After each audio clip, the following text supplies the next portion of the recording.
Bien, buenas tardes a todas y a todos. Siento no poder hablar el catalán, pero soy andaluza y además lo hablaría muy mal y sería una falta de respeto. Hoy en Cataluña, hoy en Barcelona, la brigada, como la llamamos, María Teresa León, termina su recorrido teniendo a su hija Aitana Alberti al frente. La brigada seguirá por todo el Estado español.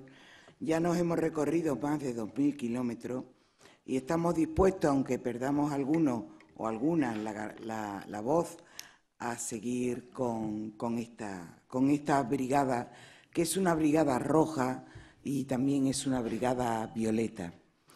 Porque difundir la memoria de María Teresa León es una tarea democrática de todos y de todas, porque sin que la historia cuente con mujeres como María Teresa, es una historia incompleta y nuestra memoria es una memoria injusta, porque no cuenta con mujeres como ella, mujeres luchadoras, guerrilleras, feministas. Yo quiero decir muy poco hoy de María Teresa León, porque hay muy buenos espadas sentados a mi izquierda que van a hablar muy bien de ella. Van a hablar Albert Escofet, que está a mi vera. Va a hablar Cristina Albert Escofet, que es representante del Centro Cívico. Frente Cívico, perdón.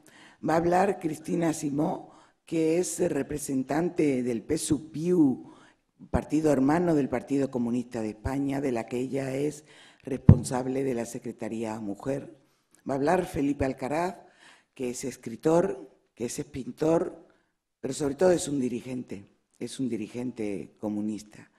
Y como no, va a hablar Aitana Alberti León, la hija de María Teresa. Yo los iré presentando, pero me vais a permitir que diga unas muy breves palabras. María Teresa León decía que de cada casa en la que vivía se llevaba un trocito de esa casa en su corazón.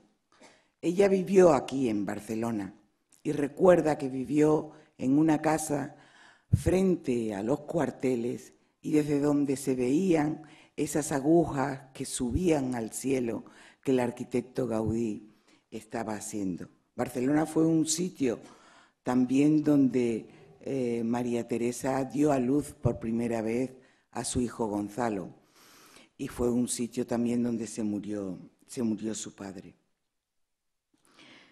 María Teresa fue una mujer que ha sido silenciada, por eso esta brigada, con la colaboración esta vez del Ateneu, al que la editorial Atrapasueños y la Comisión de Cultura del Partido Comunista de España le da las gracias por ofrecernos además este espléndido sitio donde hablar de una mujer como María Teresa. Pero decía que Barcelona fue un sitio donde María Teresa se llevó en su corazón y en su memoria. Pero yo hoy aquí quiero hablar muy brevemente, después de recorrer 2.000 kilómetros, más de 2.000 kilómetros, de otra mujer, de Aitana Alberti León. A mí me parece que lo mejor que nos pudo dejar María Teresa León fue a su hija Aitana Alberti León, una mujer que a los 12, 13 años escribía poesía, que a los 14 años sus padres, Rafael Alberti y María Teresa León, le regalaron este libro editado de poemas suyos. Fue una mujer que a los 17 años en Argentina, donde nació en Punta del Este, y donde estudió en Argentina, formaba parte de la Federación de Estudiantes, defendiendo una escuela, una enseñanza laica y una enseñanza pública. Era una dirigente estudiantil, era una agitadora, como lo fue su madre, como lo fue María Teresa. Aitana, a los 17 años, la llevaron sus padres a Berlín, al Congreso de Escritores Alemanes. Y Aitana venía impresionada por haber visto los campos de concentración, la ruina de Berlín, y había escrito un poema. Y cuando le dijeron que en ese congreso a una chica, fue en 1955, creo que tendría 14, 15 años, tenía que leer ese poema, Aitana se echó a llorar, de miedo, de pánico escénico, ¿no?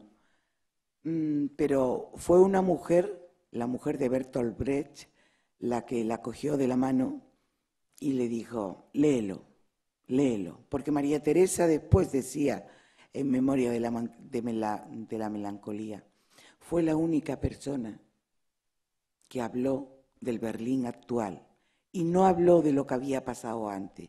La única persona que era una niña de 14 o 15 años. Pero lo más importante de Aitana, de los que y de las que hemos convivido con ella desde el 4 de noviembre recorriendo el Estado español, es el haber percibido que es una mujer fuerte, como lo fue su madre, porque como dicen en mi tierra, pertenece a una familia de gente fuerte, pero sobre todo de mujeres fuertes, de su bisabuela Rosario, de su abuela Doña Oliva, de su madre María Teresa, de su prima segunda, creo, que era María Goyri, la mujer de, tengo que decir la mujer y me da mucho coraje, pero es así, de Menéndez Pidal, y Aitana ha heredado esa fuerza de su madre. Una mujer fuerte y decidida que persigue sus sueños. Sueño de ser madre, Aitana es madre, Aitana es poeta, Aitana es escritora, Aitana es una mujer independiente y que, como ella misma dice, recorre la larga calle de la vida recordando la memoria de su madre, María Teresa León Goyri. Es una luchadora nata, Aitana. Tiene algunos años más que yo, pero si os fijáis, tiene ninguna arruga en comparación con las que tengo yo. Y eso demuestra que, además de todo eso, es una mujer alegre, es una mujer generosa, es una mujer solidaria y es una mujer a la que le gusta, como a don Antonio Machado, le gustaba estar al lado de la España joven, de la España sana y estar al lado de su pueblo. Este es el momento en el que a mí me gustaría ser poeta, pero yo no lo soy, desgraciadamente. Pero os voy a leer una poesía de una niña de 13 años que yo creo que expresa el sentir, Aitana, de los que te hemos oído, de los que hemos convivido contigo, de la brigada y el mío propio. El poema se titula Lejos. Lejos se quedaron mis dos manos, llorando por las orillas de los ríos, qué lejos se marcharon, qué lejos se perdieron, qué lejos están llorando. En las manos de la noche, sobre los acantilados, al viento fuerte del mar, entre palmeras y cantos, qué lejos que se marcharon, las manos que me querían y qué triste me dejaron mis dos manos. Aitana Alberti León. Muchas gracias.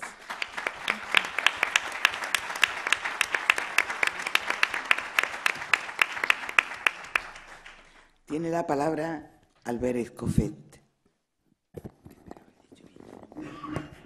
Buenas noches. Primero agradecer a la editorial Atrapasueños que me haya puesto en esta mesa, que me impresiona por todos los componentes que tengo en la misma. Es una reflexión de un lector que ha leído ese libro de una tirada y de una persona que comparte valores, ideas culturales, ideológicas de lo que representaba María Teresa León y, evidentemente, también Rafael. Es un libro que es una puerta. Yo lo leí de un tirón y es una puerta necesaria a un nuevo escenario que muchos de nosotros años lo habíamos leído y ya nos había, no olvidado, pero sí dejando en un segundo lugar. Cuando acabas de leer el libro de Aitana, tienes la necesidad real de buscar rápidamente toda la bibliografía de María Teresa León. Yo solamente he encontrado una, Memorias de la Melancolía, y lo recomiendo. Es un libro en que nos encontramos, es un libro en que de alguna manera refleja la vida de ella, la vida de aquella Europa convulsa, la vida de la España, de la Guerra Civil, de los bombardeos, pero al mismo tiempo un libro de ideas. Y Aitana lo consigue. Yo creo que cuando lo lean ustedes, realmente, me imagino, lo van a tener un poco complicado, pero buscarán rápidamente toda la biografía, todas las novelas de María Teresa León. Y es un libro, casi yo diría, de futuro. Futuro como está escrito. Parece un guión cinematográfico. Ves las distintas imágenes que ya te está explicando de todas las situaciones. Y es un libro que está escrito y tiene algo también de preocupante en un momento que es muy paralelo a lo que está ocurriendo ahora. Estamos quizá al final de un 2013 oscuro, muy oscuro, culturalmente, socialmente, políticamente. No tan oscuro, evidentemente, como el julio del 36, pero parece que aquellas ideas oscuras, tenebrosas, que destrozaron la vida de millones de personas, vuelven a tener vigencia. Y por tanto, el libro de Aitana nos sitúa con artículos concretos de su madre, elementos de reflexión. Y uno muy importante, la cultura como arma de futuro. La cultura como arma de futuro. Y lo decimos hoy, la cultura como arma de futuro, cuando hay gente que evidentemente la cultura no le gusta. Hay un artículo de María Teresa León que es sobre los bombardeos de Madrid y está explicando, creo que era en el julio del 36, cómo estaban bombardeando la Biblioteca Nacional, cómo estaban bombardeando el Museo del Prado. Y decía ella más o menos que los militares golpistas, los militares facciosos, que nunca entraron en el Museo del Prado y mucho menos en la Biblioteca Nacional, es lo primero que bombardearon. Hoy que se ha aprobado la Ley Wert, entendemos perfectamente qué tipo de cultura y qué tipo de gente representan unos y otros. A la gente que de alguna manera, lejanamente, pero son orígenes de los mismos, da la impresión que tampoco les gusta la cultura. Hay otra, María Teresa León, actual, en la defensa de los derechos de la mujer. Y hay una historia bonita de la teniente José, una chica, una modistilla, que cuando hay el 18 de julio, su compañero, su novio sentimental, que es de la UGT, coge el fusil y se va a luchar contra los facciosos. Y el novio muere. Y la modistilla tranquilamente, éticamente, moralmente, asume la igualdad. Y asume la igualdad ante la muerte. Y defiende los valores tranquilamente, con valor y con decisión, que dio la vida su compañero sentimental. Y acaba siendo el teniente José del 5º Regimiento en el Ejército de la República, que curiosamente lo pone en el artículo, en la historia, que antes incluso de ir a la batalla se pintaban los labios. Creo que es el derecho de la mujer de la igualdad sin ningún tipo de problemas, luchando con algo tan importante por las libertades de todos. Hay también la María Teresa solidaria, que yo la diría en dos partes. Aquí explica cuando en Italia, ella vivía en Italia en aquellos momentos, en los años 60, cuando la gente se entera del asesinato del comandante Ernesto Che Guevara. Y decía, en Italia, en Roma, en Milán, en Turín, miles de italianos estaban quemando banderas norteamericanas. La solidaridad, el proyecto, la voluntad de tener un mundo global, que no hay fronteras, porque las ideas son más importantes que las fronteras. Y la Teresa León, que también representa este dolor de madre que lo siente cuando se entera y está en aquella reunión, y aquí lo escribe muy bien, la madre de Camilo Cienfuegos le comunican la muerte de su hijo. Quizá Teresa León también recordaba la muerte de miles y miles de hijos de madres españolas de la Guerra Civil. Voy a ser muy breve porque es la visión de un lector. Un compañero amigo me ha pasado de Memorias de la Melancolía una pequeña página. No se asusten, es muy corta. Pero en esta época de paralelismos, de situaciones iguales, de reproducciones de la historia, creo que esta pequeña parte de Memorias de la Melancolía tiene mucho en común. Dice así: me ven distraída. Deben creer los muchachos catalanes que no me importan sus problemas. Dicen, para nosotros el catalán es un arma. Hablamos catalán valientemente y valenciano, y mallorquín e ibicenco. Hablamos a gritos para que nos oigan y sepan que no estamos contentos con lo que sucede en España. Queremos destruir el mito que nos envuelve en su lechoso algodón desde Madrid. Cambiarlo todo, porque no queremos vivir más sin opinión, sin futuro, maniatados, sin palabras, sin derecho a la palabra. No tienen que esforzarse, lo comprendemos todo. Y comenzamos a repetirles la historia ya que sus padres les habrán contado, pues para nosotros está invariablemente presente aquel estar, Madrid por Cataluña y Cataluña por Madrid. Cataluña mandaba voluntarios a la capital de España amenazada. Eran voluntarios mediterráneos que caían sobre las jaras amargas o los cantahuesos del Guadarrama madrileño. Nosotros estuvimos en Barcelona. Catalanes, Cataluña, vuestra hermosa madre tierra, tan de nuestros corazones como tan hermana nuestra. En plena noche de Barcelona subía la voz de Madrid, la que Rafael, como esos globos rojos que los niños sueltan de la mano y son miradas por los adultos, súbitamente enternecidos. Enternecidos escuchaban la voz de Madrid, corazón de España, que les tendía la mano llena de sangre popular, suplicando a Cataluña en aquel mitin histórico que comprendiese lo que era la destrucción, el terror, el espanto de la noche española. El horror alcanzaría a todos y se iba acercando a cañonazos. Era la venganza contra el pueblo de los que se sintieron amenazados, en sus carteras bien repletas, los que no quisieron dejar ni un terrón de dulce rostro de España a los desheredados. Repetía el aire el llamamientos urgentes. El aire se iba haciendo cada vez más fino, más fraternal. El presidente de la Generalitat de Cataluña estaba serio, fijos los ojos, conmovidos. Jos Vildrak, Ira Ehrenburg, de Tristan Atzara. Algo muy importante para el mundo estaba sucediendo. Comenzaba un llamamiento antifascista que iba a recorrer por toda Europa gritando a cada pueblo, a cada casa, defenderse primero, defenderse. Catalanes, Cataluña. Cataluña se frotó los ojos azul mediterráneo y corrió a defender Madrid, que no podía desaparecer. Aquella noche los franquistas bombardearon la Bahía de Rosas. Gracias.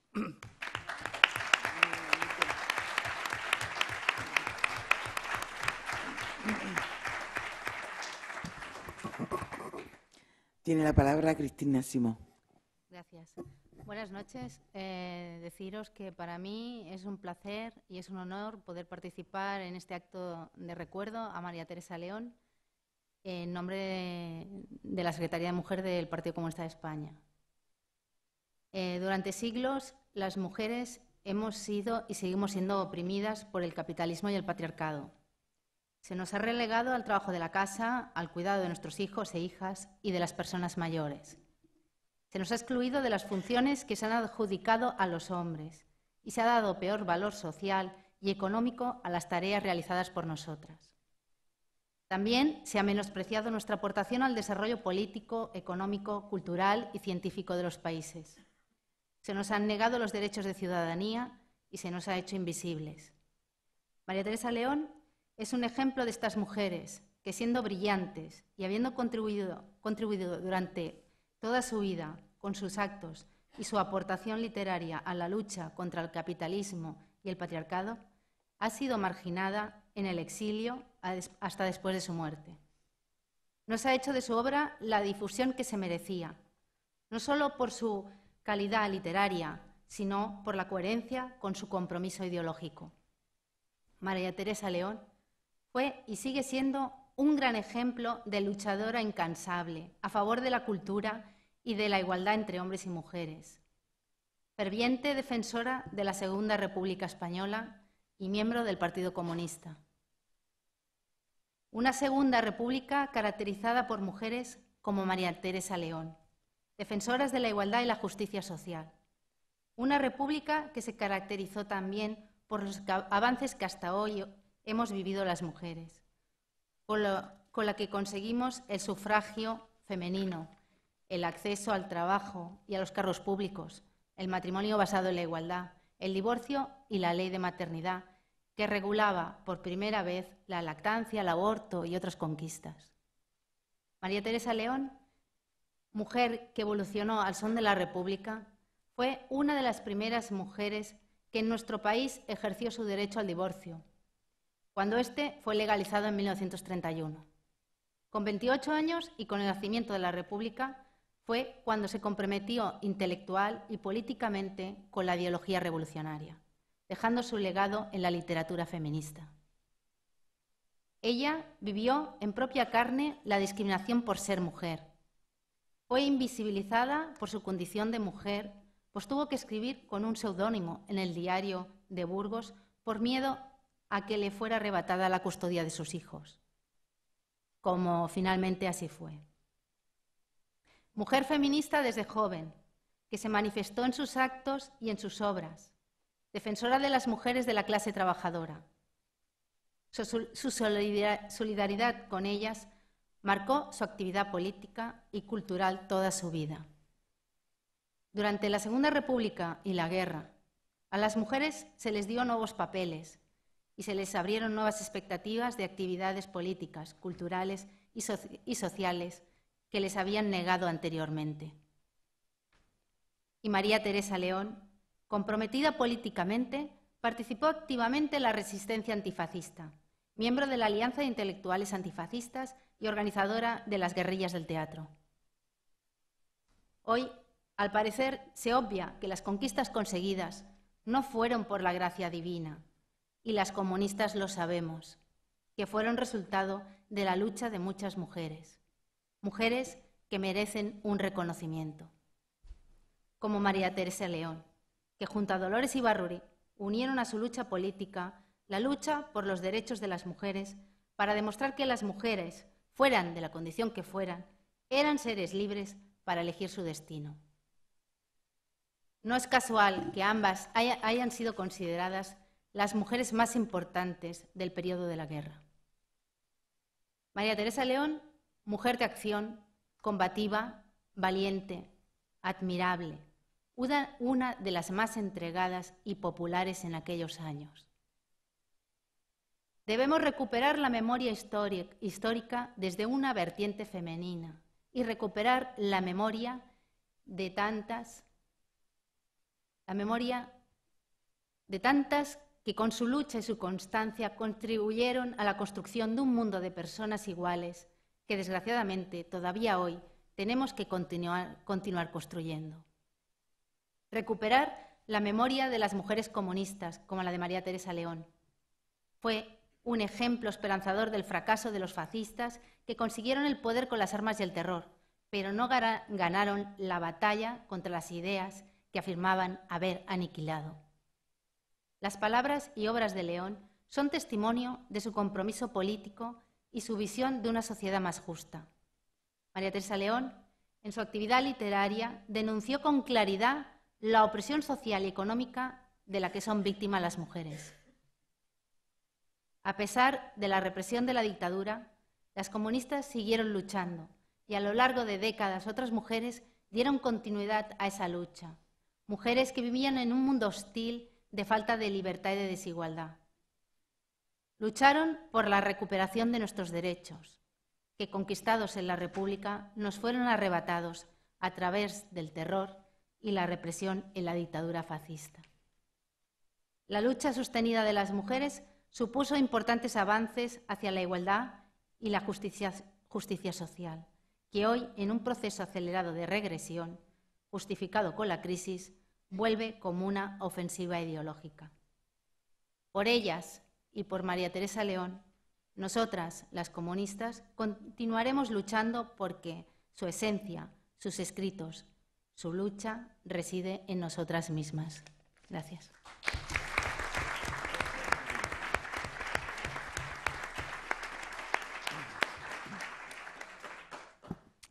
Felipe Alcaraz. Otros se dedican a rescatar bancos.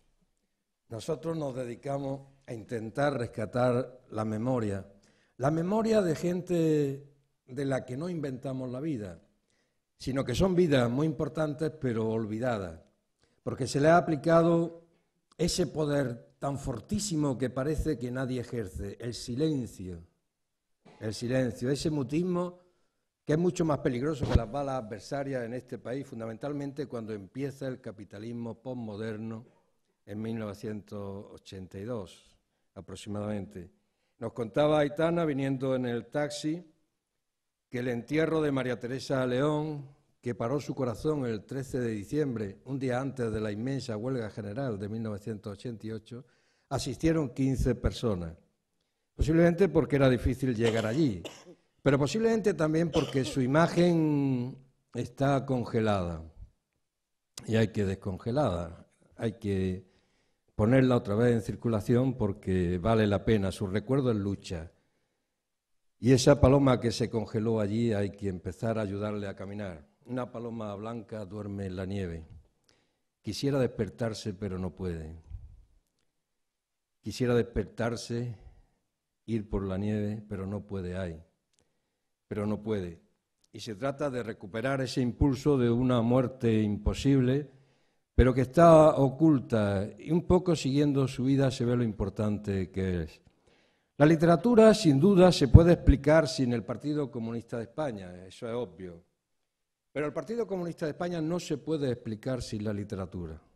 Sin la gran literatura de antes de la generación del 27, de la generación del 27 y después de la generación del 27, la literatura del exilio profundo, el exilio de la soledad, y del exilio que poco después empieza a volver, cuando vuelven María Teresa y Rafael en aquel vuelo de Alitalia en el que también iba Aitana.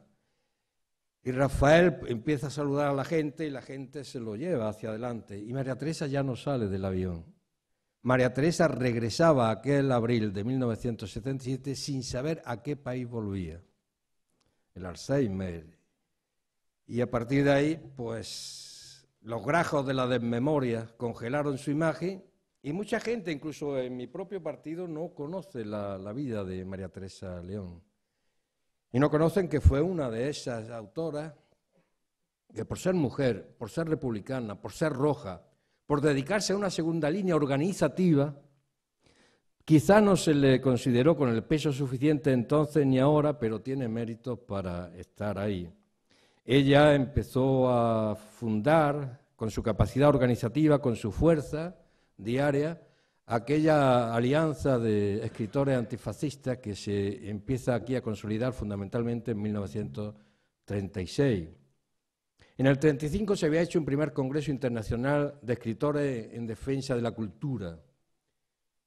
Y en el 36 pues se empieza a organizar, y todo el mundo está de acuerdo, Bertolt Brecht y todo, que se debe hacer en Madrid, el segundo Congreso de Escritores para la Defensa de la Cultura, que tiene varias sesiones.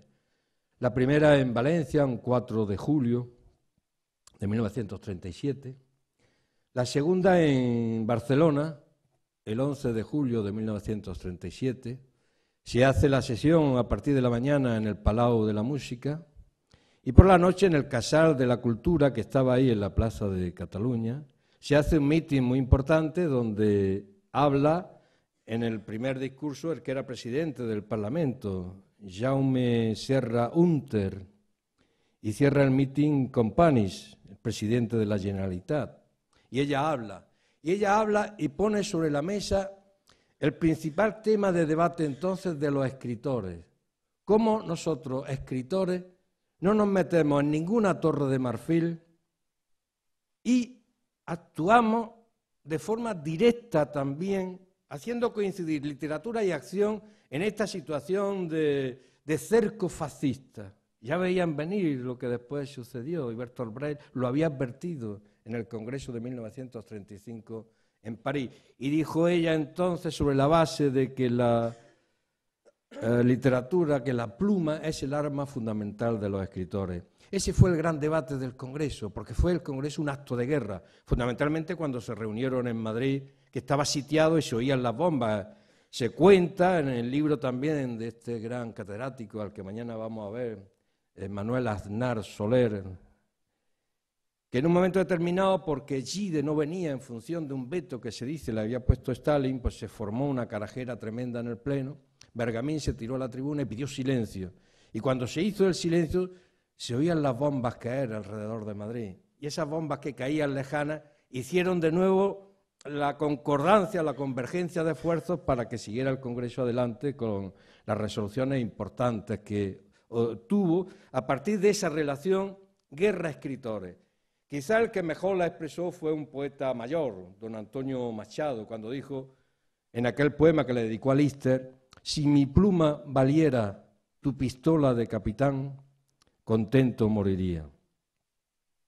Ese era el debate de fondo y debate llevado a la realidad, una realidad que no supo captar Juan Ramón Jiménez cuando dijo que aquellos escritores de la Alianza Antifascista eran gente que se entretenía y paseaban por Madrid con monos recién planchados y pistolicas de madera. No era de madera la que le retiraron en Orán a María Teresa León. Era un hierro que había utilizado, muy pequeñita por lo visto, pero que ellos estaban dispuestos a dar la batalla y la dieron hasta el final. En 1938 realmente la capital de la República y la capital de la literatura que fundamenta muchas de las cosas que estamos hablando desde un punto de vista de un partido que dio la batalla, después también a fondo, la capital era Barcelona, Como había sido Barcelona la que después de la etapa de Valencia recogió los cuadros del Museo del Prado aquí en varias localidades, Peralada, Damio, incluso en una mina de talco se metieron los cuadros, porque efectivamente Barcelona jugó un papel importantísimo. En 1937 ya al final le escribe Jesús Hernández a Negrín y dice: estoy buscando como loco un local para el Casal de la Cultura en Barcelona, porque es muy importante teniendo en cuenta el papel que ha jugado la Casa de la Cultura en Valencia. Y al mismo tiempo le decía, y estoy buscando también un sitio donde se pueda trasladar Antonio Machado, que tiene que salir ya de Valencia y trasladarse a Barcelona, cosa que no consigue porque había muchas dificultades hasta abril de 1938. Salió después y murió un 23 de febrero de 1939 en Coyur. Y Barcelona jugaba ese papel fundamental. Cuando aquí da el meeting Negrín en 1938, pues todos los escritores sacan un manifiesto por la victoria total del pueblo, con un manifiesto, como siempre, firmado por una epidemia de hombres y una mujer siempre, aunque en este manifiesto iban 3 mujeres. Siempre María Teresa León, si leéis este libro, veréis que aparecen muchos hombres, muy importantísimos todos ellos, la generación del 27, muchos de ellos, y una sola mujer, María Teresa León. En este manifiesto del 38 en Barcelona aparece María Teresa León, María Zambrano, y la que fue directora de La Vanguardia, que no jugó este periódico entonces un papel despreciable, María Luis Morales. Son las 3 mujeres que aparecen, pero en general solo es María Teresa León, la organizadora, la de la segunda línea. Aquella a la que da el decreto Jesús Hernández, ministro comunista de Instrucción Pública y Bellas Artes, para que salve los cuadros, para que salve el patrimonio histórico-artístico de España bombardeado por los fascistas. El Museo del Prado, el Palacio de Liria, esa duquesa de Alba que anda por ahí como si la historia no fuera con ella. Los milicianos del 5º Regimiento le salvaron los cuadros. La Biblioteca Nacional o la Academia de Bellas Artes de San Fernando. Y ella organiza los 71 camiones que van a salir de ahí. Y salen detrás de esos camiones, de uno de ellos específicamente, en un coche también, o en un camión, Alberti y María Teresa León. Precisamente del camión que llevaba bajo toldo las Meninas de Velázquez y el Carlos V de Tiziano, que al final, pasando por Barcelona, donde están un tiempo, llegan a Ginebra, a la Sociedad de Naciones, que andando el tiempo los devuelve a España, y ahí están, milicianos del V Regimiento. ¿Qué les diría María Teresa León a aquellos milicianos que no sabían ni leer, que en su vida habían visto un cuadro, que no sabían lo que significaba ser pintor, para que estuvieran dispuestos a jugarse la vida aterrados, estresados por salvar aquello, pasara lo que pasase? ¿Qué comprensión, a bote pronto, comprensión sobrellevada adquirieron en un momento determinado en función de lo que les dijo la encargada de salvar aquello, María Teresa León? Milicianos del V Regimiento, a los que llamó Antonio Machado, porque aquello era un patrimonio no solo de Madrid, no solo de España, sino de toda la humanidad, milicianos de la humanidad. Bien, también, aunque solo fuera por eso, María Teresa León tenía que estar en los altares políticos, históricos, solo por esto, o por su trabajo en el Segundo Congreso. Cuando el Segundo Congreso se celebra, hay muchas dificultades, entre ellas de gente muy importante en la guerra. Stalin, en un momento determinado, había criticado un libro de André Gide que había visitado la Unión Soviética. Bueno, y en función de esa crítica, los escritores soviéticos, que eran muy importantes porque coincidía con una batalla que no voy a explicar aquí, donde estaba participando la Unión Soviética, pues no iban a venir a ese congreso. Y María Teresa León se planta en Moscú y habla con Stalin no poco tiempo, una entrevista larga donde hablan de todo. Y lo convence.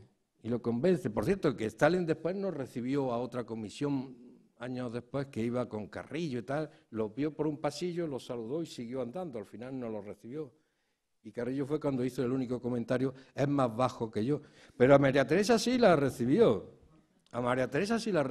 y estuvieron discutiendo, y convenció a Stalin. Yo creo que la única, pero en fin, que conste en la historia, como convenció a los milicianos del quinto Regimiento, ¿no? Bueno, esa era María Teresa. Y aunque no se la conociera por estas cosas, que son importantísimas,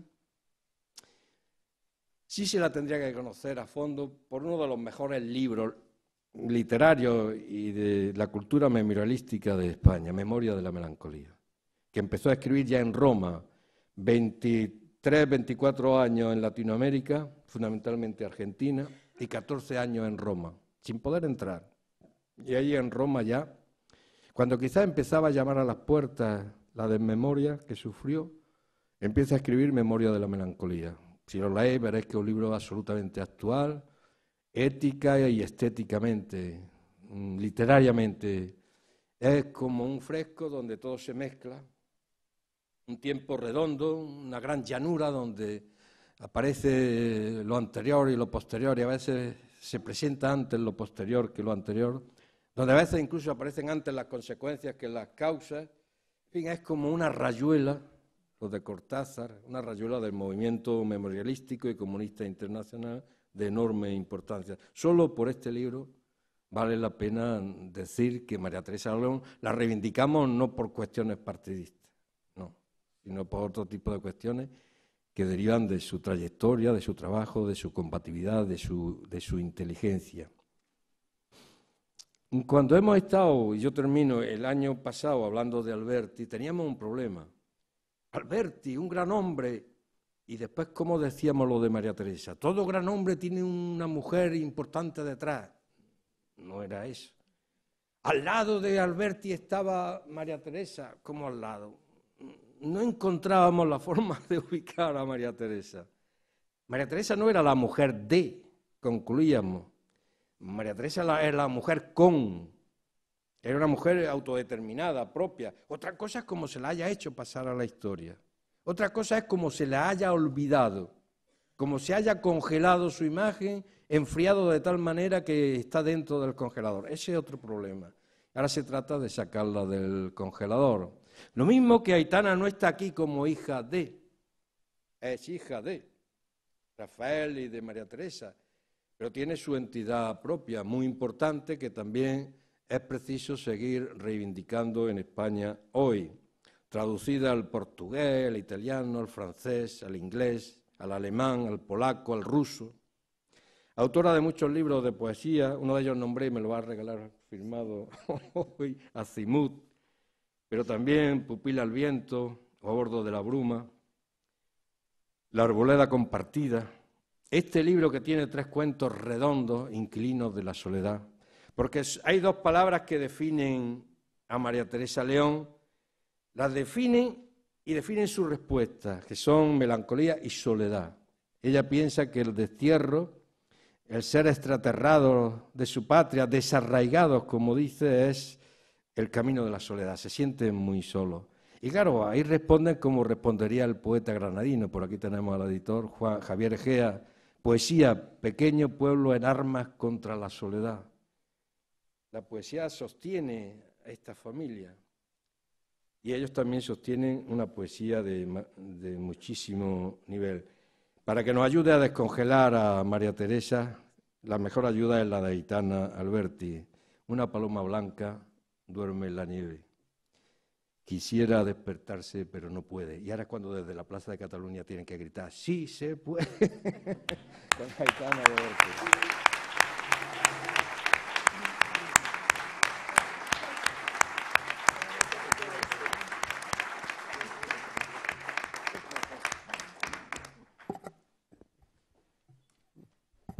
La memoria viva de María Teresa León. Yo no voy a decir más de ella. Editora, escritora, poeta. Lo mejor que María Teresa León nos ha dejado. Su hija Aitana. Gracias, Julia. Bueno, yo no sé casi ni qué decir después de esa sorpresa que me has dado, Julia, porque yo no imaginaba que tuvieras a hablar nada de mí, como lo has hecho. Bueno, pero ante todo, muy buenas noches, queridas amigas y queridos amigos, y queridos todos los que estáis aquí.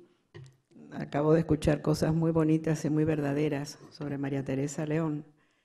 Y yo quisiera empezar por el final. Yo en alguna ocasión, no siempre, pero en alguna ocasión en estos 10 lugares, bueno, en estos 9 lugares, este es el 10º, donde ha ido nuestra brigada, con la cultura al hombro, con María Teresa y también con Rafael, por supuesto, como motivo principal de este recorrido.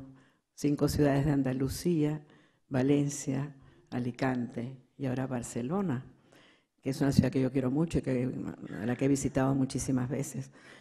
Pues yo siempre empezaba hablando de muchas cosas que diré luego y he terminado en alguna ocasión, no siempre, leyendo un poema mío dedicado a mi madre, pero como tú has personalizado tanto esto, has hablado sobre mí de una manera personal, que es la primera vez que se hace. Yo voy a empezar leyendo un poema mío dedicado a mi madre y después seguiré hablando de ella. Y este poema dice así: Mater dulcísima, anoche me llegaste, madre, no sé de qué lugar, tal vez de dentro de mí misma o de algún paraíso donde las madres al fin hallan reposo. Eras una envolvente cercanía, un agua clara derramada sobre mi inquietud. Madre exacta, destinada a mi solo tamaño, me descubriste mundos a tu justa medida. El halo de tus pasos, ciñéndome, abarcándome, irradia todos los posibles caminos. Anoche nuevamente fui la recién venida que los astros te dieron. Qué descanso saberme, pura inocencia deseada. Así, madre, en tu vientre, quiero partir un día. He de llamarte entonces, regresarás a mí para nacer mi muerte. Este poema...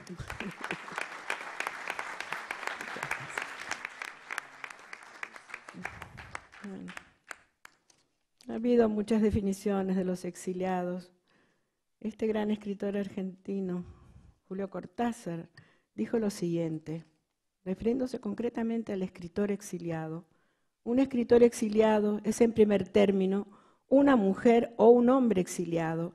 Es alguien que se sabe despojado de todo lo suyo, muchas veces de una familia, y en el mejor de los casos, de una manera y un ritmo de vivir, un perfume del aire y un color del cielo, una costumbre de casas y de calles y de bibliotecas y de perros y de cafés con amigos y de periódicos y de músicas.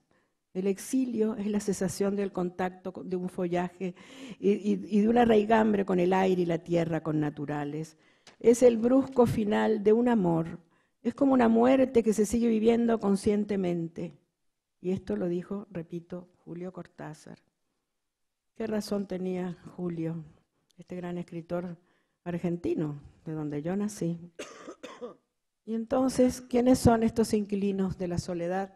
Aquí están los inquilinos de la soledad. Eso lo dijo Juan Gelman, que los exiliados son inquilinos de la soledad. Y eso es lo que fuimos nosotros en la Argentina, en esa ciudad inmensa que es Buenos Aires, que es una ciudad maravillosa, extraordinaria.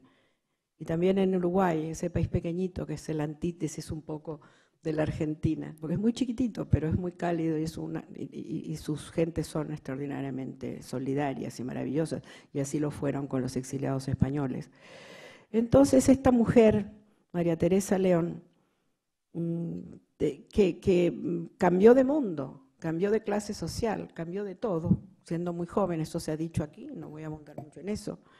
Mi madre, una mujer que nace hija de un coronel de caballería, un hombre que incluso mi abuelo había combatido en la guerra de Cuba. Y cuando se peleaba con mi abuela le decía, yo no debía haber vuelto nunca de Cuba, me debía haber quedado allí, debía haber tenido alguna novia por ahí, tal vez, no se sabe, todavía no se habían casado, por cierto.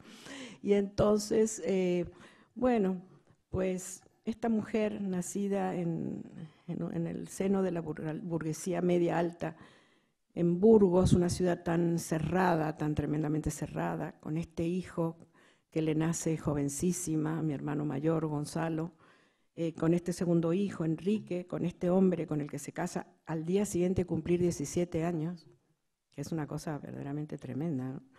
Tan joven, que sin embargo logra escribir artículos, publicar artículos en el diario de Burgos, viaja a la Argentina en aquella época, viaja a la Argentina a mediados de los años 20, incluso publica artículos en el diario burgalés de Buenos Aires, están recogidos en un libro. O sea que ya su deseo de escribir era más fuerte que todo. Y entonces escribe y se publica en Burgos su primer libro, Cuentos para soñar, que es un libro para niños precioso que está dedicado a mi hermano Gonzalo, que fue su primer hijo. Pero ¿qué ocurre con esta mujer que estaba destinada a una vida totalmente burguesa y a quedarse nada menos que en Burgos? Porque acuérdense que fue Burgos, andando el tiempo muy poco después, cambiando de década. Así que ella estaba destinada a una vida totalmente opuesta a la que eligió. Pero eso ella lo elige, ella nace donde nació. Padre coronel, madre, que fue muy importante en la vida de ella y en la mía, mi abuela, doña Oliva Goiri de la Llera, María Oliva, porque María Oliva también traiciona su clase de nacimiento y se va con mi madre a Madrid. Entonces, y ella después viene a la Argentina. O sea, la historia de María Oliva Goiri de la Llera es muy interesante también. Ella fue solidaria con su hija todo el tiempo. Y también una cosa rarísima, verdaderamente excepcional. Y que ella era burgalesa, ella sí había nacido en Burgos, mi abuelo había nacido en Sevilla, Ángel León Lores, sevillano.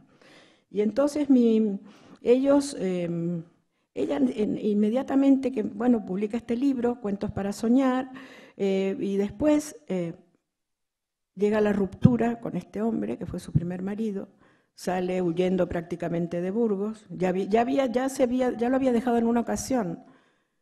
Y mi hermano Gonzalo se enferma de meningitis, que estaba gravísimo, creyeron que se iba a morir y la llaman a Madrid para que acuda a ver a su hijo que estaba en trance de muerte. Y entonces el niño no muere. Y el cardenal de Burgos la llama porque mi madre quería marcharse y le dice, hija mía, ven y habla conmigo. Y habla con él y la convence a que vuelva con su marido. La convence, le dice, este niño se ha salvado. Es un milagro de Dios el que se haya salvado porque estaba al borde de la muerte y tu obligación es quedarte con él y cuidarlo, cuidar su convalecencia y cuidarlo en compañía de tu esposo, del que es el padre de este niño. Y ella baja la cabeza, eso lo cuenta Memoria de la Melancolía, baja la cabeza y se queda. Y entonces nace mi segundo hermano, Enrique. Este libro está dedicado a Enrique y a Gonzalo, este libro. Y entonces, pero no duró nada, no duró nada. Y se fue a Madrid nuevamente, le quitan la patria potestad de sus 2 hijos, obviamente, y entonces aparece, ¿quién aparece? El amor de su vida, que fue Rafael Alberti. Y empieza toda una, como se dijo aquí, ella se divorcia, gracias a la ley de divorcio que proclama la República, que instaura la República, se casa con mi padre en 1933 y ya inician una andadura muy larga, muy larga, muy larga y muy fructífera y muy fecunda realmente. Estaban, aunque parezca una frase hecha, pero estaban destinados el uno al otro. Es increíble cómo se complementaban, increíble. Eso yo lo vi luego, cuando ya tenía unos ciertos años, ¿no? Cuando era una niña, ¿no? Pero esta pareja tan hermosa, porque ellos eran incluso bellos, físicamente hermosos los dos, inteligentísimos, gente de una cultura extraordinaria, y deciden que ellos no pueden, tienen que estar del lado de aquellos que no tienen voz. Ellos tienen que darle la voz a los que no tienen voz.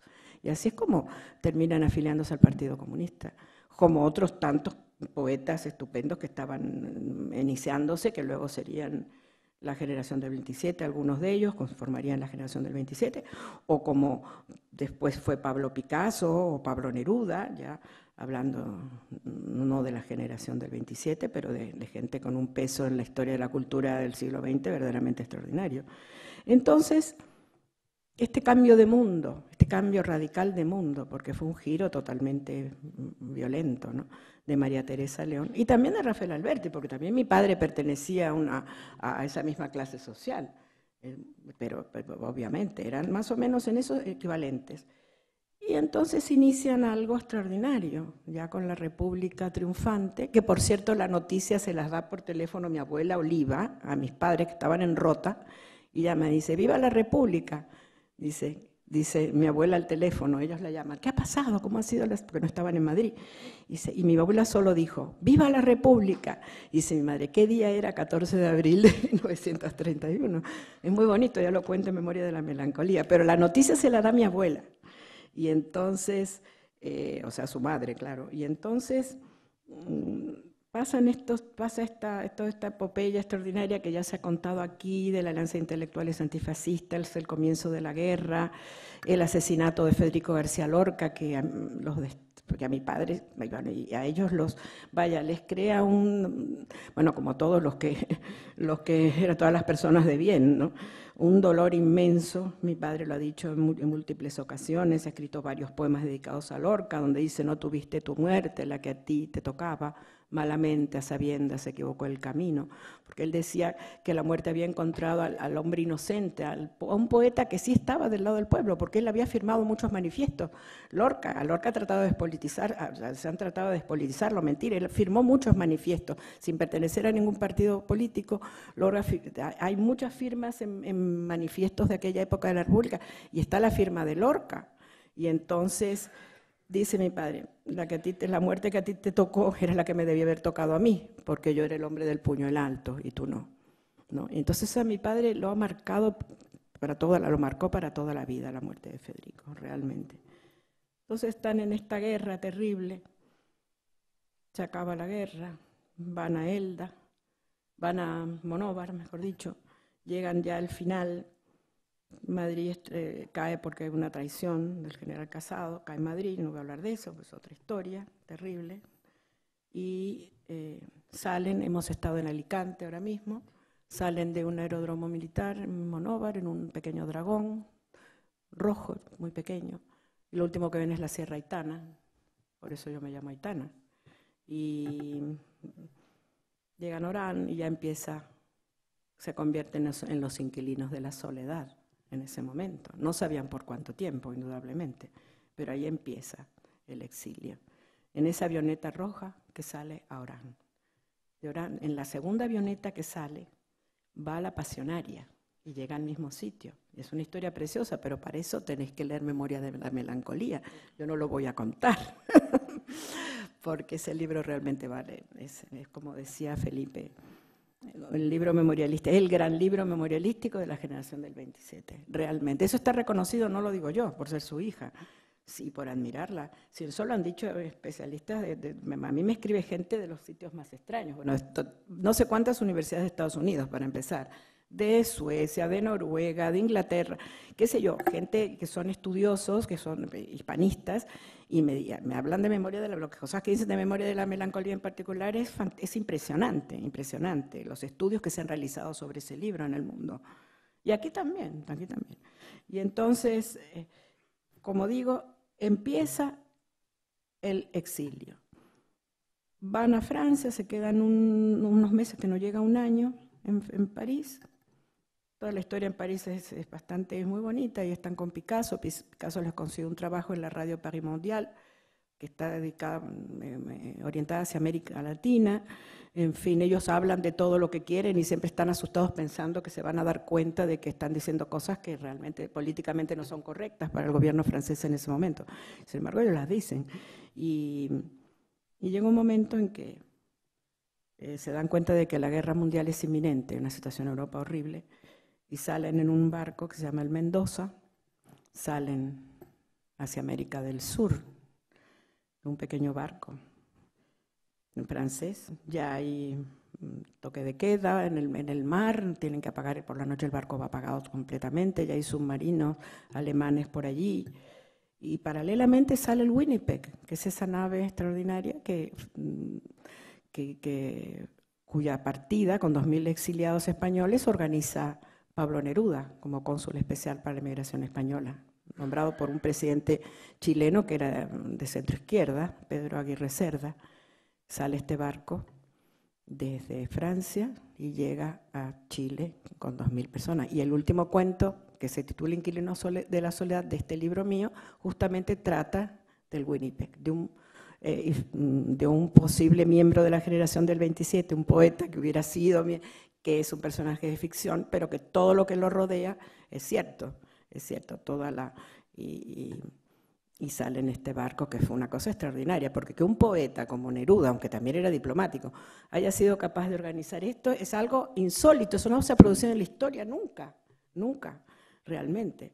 Entonces, estas son las ramificaciones de toda esta historia de María Teresa León, pero son muy justas y muy atinadas el mencionarlas, porque eso no lo sabe mucha gente.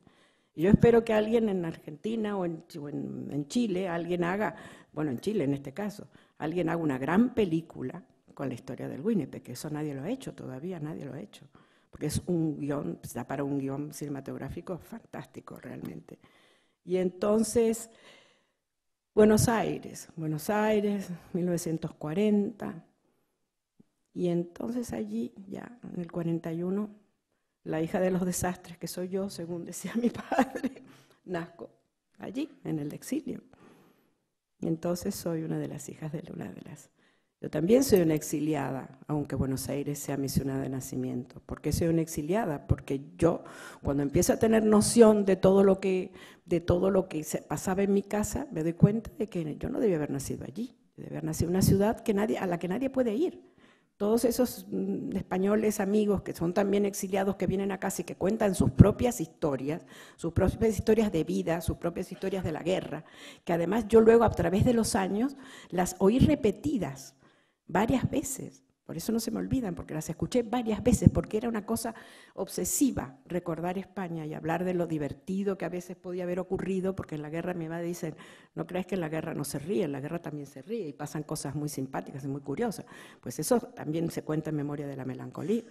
Y entonces, todas esas historias, todas esas cosas, María Teresa como que las vive y las recoge también. Y yo que soy una niña pequeña las voy descubriendo, pero claro, yo las vivo y mi madre las va recogiendo en su memoria, que todavía no había sufrido lo que sufrió después.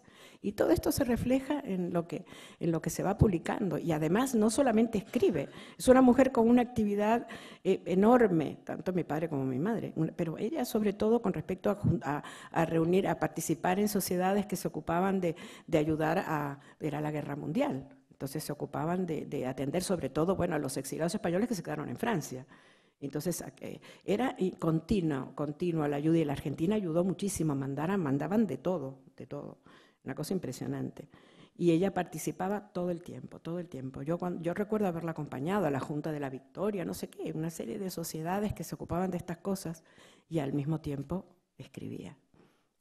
Y la obra de ella, en este libro, que como tú decías, es una pequeña llave para entrar en un mundo extraordinario, yo por eso quise poner al final una bibliografía absoluta, exhaustiva. Aquí está toda la obra de María Teresa León y todas las ediciones publicadas de María Teresa León. En España y en Cuba también, porque en Cuba, como yo vivo allí desde hace tantos años, yo he logrado que se publiquen varios libros de ella en La Habana, incluso de Memoria de la Melancolía. La segunda edición es de 2012, es de ahora mismo. La segunda edición de Memoria de la Melancolía y la primera de 2001. Entonces, la verdad es que, ¿qué era esta mujer? Esta mujer que vivió en dos mundos, en dos mundos. En ese exilio de América, que fue larguísimo, llega el año 1963 y hay que irse de la Argentina. Acuérdense lo que pasó después, acuérdense de las dictaduras militares, horrible. En casa yo estaba sola y hubo una redada policial, que eso fue en el año 61, una cosa así, 60, 61.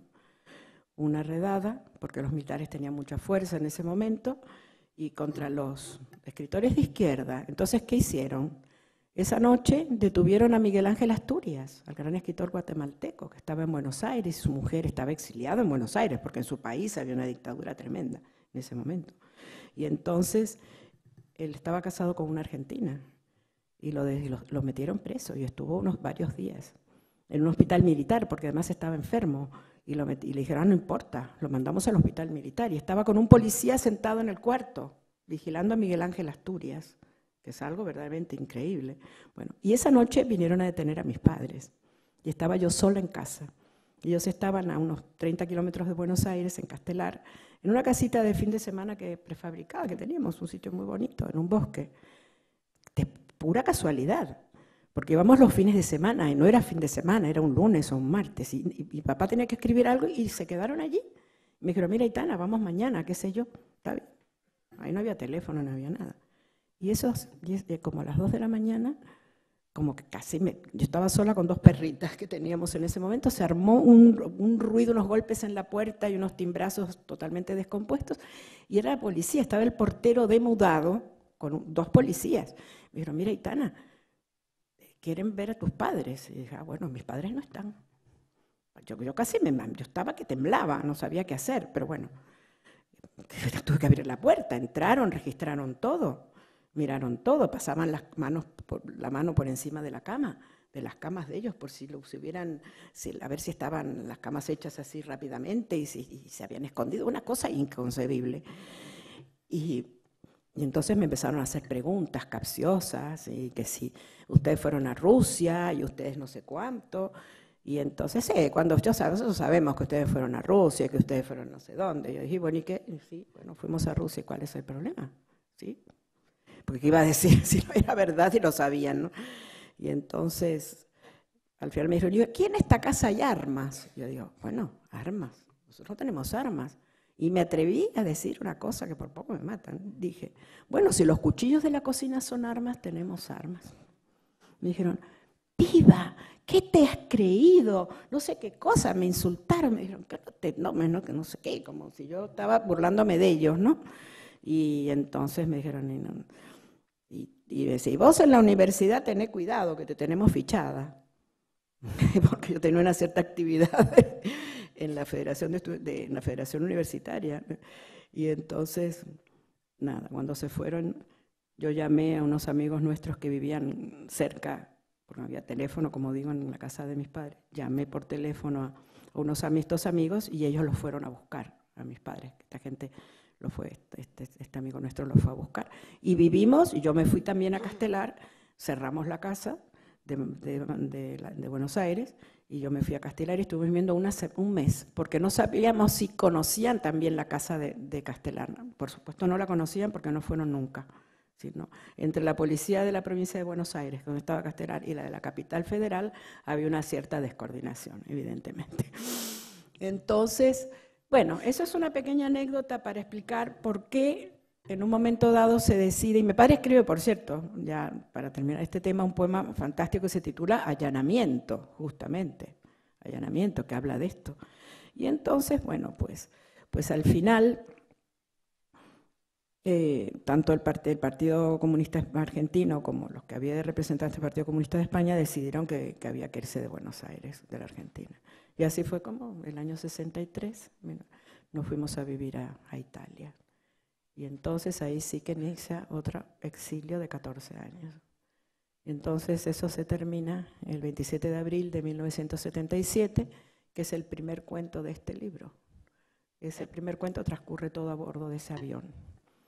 A bordo de ese avión. Y ¿qué más puedo decir?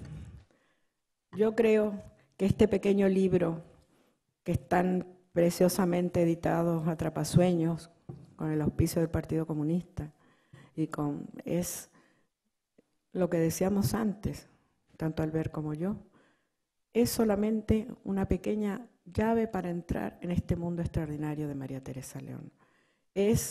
Aquí hay 8 inéditos, que son guiones teatrales que se transmitieron por la radio en Buenos Aires con un éxito enorme, enorme, enorme.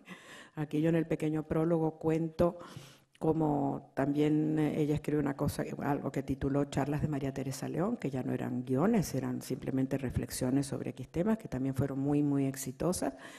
Existe mucho material inédito de este tipo, tanto guiones como estas reflexiones de ella, las charlas, están más o menos recogidas, tenemos la ilusión de que se publiquen dentro de no mucho tiempo, y la verdad es que yo me siento muy orgullosa de estar aquí con vosotros hoy y muy contenta de estar en Barcelona por todo lo que dijo Felipe, toda esa situación como en la Guerra Civil, en la que Barcelona fue tan importante. Y también porque estamos en un momento de la historia de España muy particular, en donde la cultura está siendo bastante menospreciada y la enseñanza sobre todo, pues que la quieren privatizar y todo lo quieren privatizar y quieren dar un salto atrás y todas esas conquistas que más o menos se lograron, las quieren liquidar. Entonces, ¿qué hubiera hecho María Teresa León en un momento como este? Ella hubiera salido a dar batalla y hubiera dicho, no pasarán, de verdad, no pasarán, no pueden pasar, porque, ¿qué dijo José Martí? Ser cultos para ser libres. Un pueblo que no es culto carece de memoria histórica, para empezar, ¿no? Entonces no es libre. Entonces, por ejemplo, ¿qué fue lo que hizo Cuba? Lo primero que hizo Cuba fue la campaña de alfabetización. O sea, fue impresionante. Lo de la campaña de alfabetización de Cuba con el triunfo de la revolución fue una cosa verdaderamente hermosa, hermosa. Y se acabó con el alfabetismo en Cuba. Porque todos hasta muchachos de 16, 17 años de los colegios salieron a alfabetizar a los campos, a los sitios más intrincados. Esa es una historia hermosísima realmente. Y entonces, ¿por qué? Porque la Revolución Cubana se dio cuenta de que era necesaria esa cultura. Pero había que empezar a aprender a leer, porque si no, ¿cómo te cultivas? ¿Cómo aprendes? ¿Cómo puedes aprender? Lo primero es que hay que leer y escribir. Y entonces mi madre fue una pionera en todas estas cosas, fue una verdadera pionera, y creo que nosotros, esta pequeña brigada, que hoy culmina conmigo, creo que luego sigue por el mundo, por ahí, por Córdoba, no sé por cuántos sitios, pero esta pequeña brigada ha cumplido su cometido. Y yo me siento muy contenta de haber estado en estas 10 ciudades de España con nuestra María Teresa querida en el corazón. Muchísimas gracias.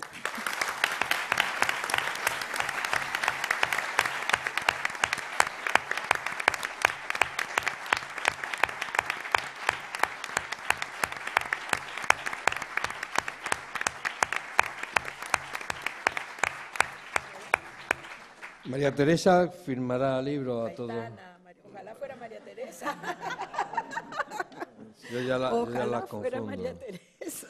Firmará el Sería libro de genial. María Teresa, que lleva 8 guiones inéditos, y también su libro con 3, Aitana, con 3 cuentos. Bueno. Muchas gracias. Estupendo.